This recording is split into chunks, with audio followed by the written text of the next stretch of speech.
सोचो, एक सुबह आप उठते हो, नल खोलते हो और पानी की एक बूंद भी नहीं आती, खेतों में फसल सूख रही है, नदियां सिकुड़ रही हैं और टीवी पर एक ही ब्रेकिंग न्यूज चल रही है कि चीन ने भारत की ओर आने वाला पानी रोक दिया है। यही वो पल है जहां सिर्फ पानी नहीं रुकता, बल्कि करोड़ों लोगों की जिंदगी, खेती, बिजली और देश की अर्थव्यवस्था दांव पर लग जाती है। सवाल यह नहीं है कि अगर चीन ने पानी रोका तो क्या होगा, असली सवाल यह है कि भारत क्या करेगा, कैसे जवाब देगा और क्या चीन सच में ऐसा करने की ताकत रखता भी है या नहीं।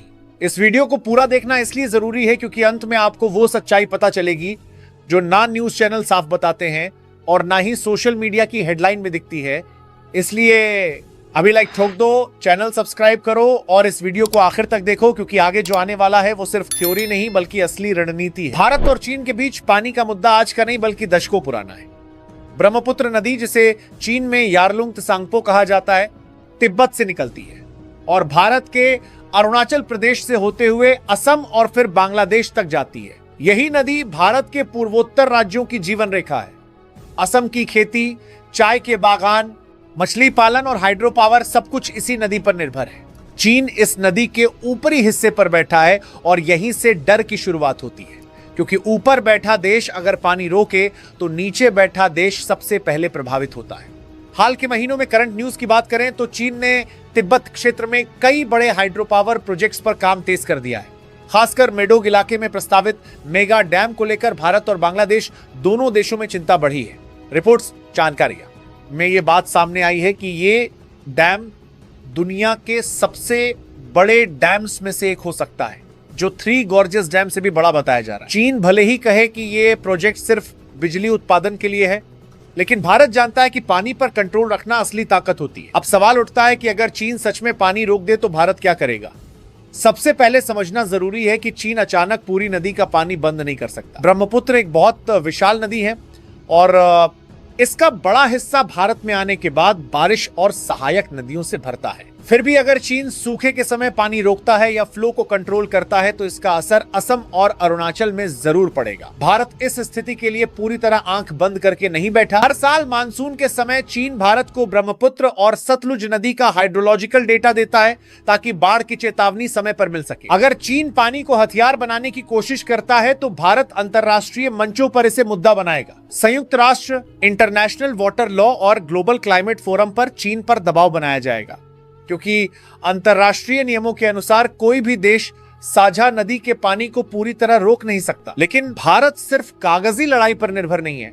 भारत ने पिछले कुछ सालों में अरुणाचल प्रदेश में अपने हाइड्रो पावर प्रोजेक्ट्स की रफ्तार तेज की है।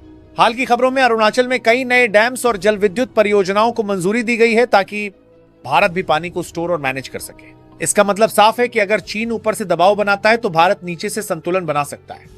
एक बहुत बड़ा जवाब रणनीतिक और सैन्य स्तर पर भी होता है। भले ही ये बात खुलेआम ना कही जाए, भारत और चीन के बीच सीमा विवाद पहले से ही संवेदनशील है। डोकलाम और गलवान जैसी घटनाओं के बाद भारत ने लद्दाख और अरुणाचल में अपनी इंफ्रास्ट्रक्चर ताकत कई गुना बढ़ा दी है।